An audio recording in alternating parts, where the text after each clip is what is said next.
All right, let's do a chapter of Bible. One chapter of the Bible. Let's get us in the right mindset. All right. Okay.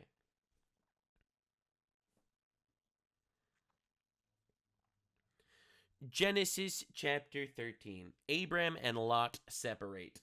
So, in the previous chapter, Abraham traveled all the way to the Holy Land. At that point, it was named Canaan.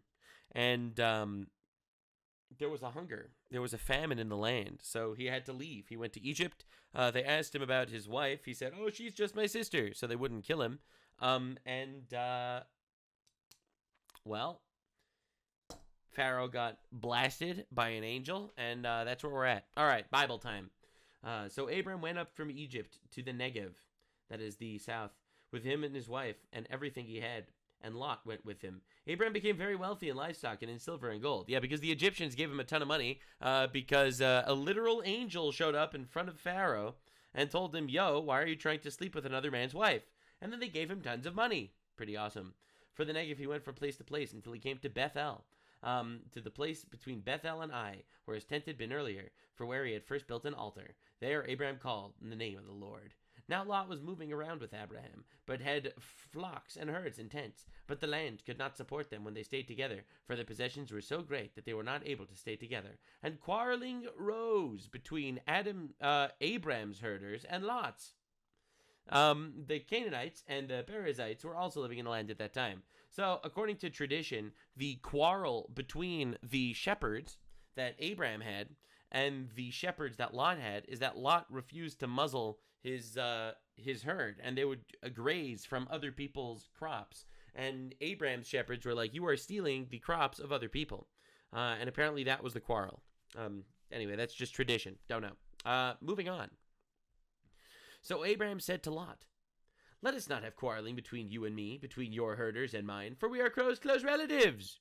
Remember, he's his nephew. You are my nephew. It is not the whole land before is not the whole land before you? Let's part company. If you go to the left, I'll go to the right. If you go to the right, I'll go to the left." Abraham said to Lot, "Lot, you pick a direction, you go that way, and I will go the other way." Lot looked around, saw the whole plain, and the Jordan towards Zoar was well watered, like the garden of the Lord, like the land of Egypt. This was before the Lord destroyed Sodom and Gomorrah. Yeah, we know. I don't know who added these brackets, but yeah, we know, obviously. That happens in like a couple of chapters. So Lot chose for himself the whole plain of Jordan and set out to the east. Spoilers! He went to Sodom and Gomorrah. The two men parted company. Abraham lived in the land of Canaan, while Lot lived among the cities and the plain and the pitched tents near Sodom. Now the people of Sodom were wicked and sinning greatly against the Lord.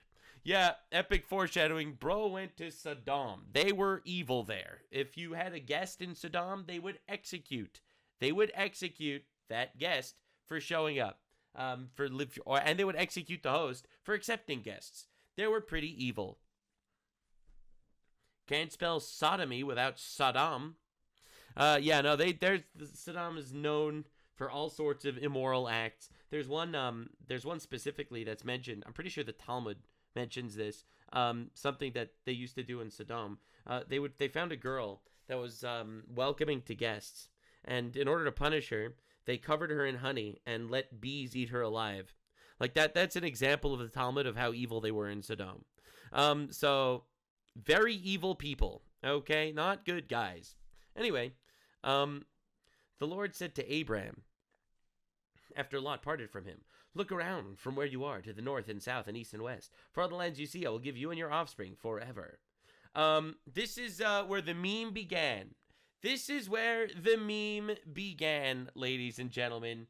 It was promised 3,000 years ago. Yes, sir. That's where it all started. Yup, it was actually promised 3,000 years ago. Anyway, and it looks like the promise was kept. It turns out. Damn, that's pretty crazy, isn't it? Look, you can meme all you want, but the promise was kept. I will make your offspring like the dust of the earth, so that if anyone can count the dust, then your offspring could be counted. Go walk through the length and breadth of the land, for I am giving it to you. So Abraham went to live near the great trees of Mamre at Hebron, where he pitched his tents. There he built an altar to the Lord. All right, Chad, that was chapter 13. Pretty good. All right, moving on to the next one. Tomorrow.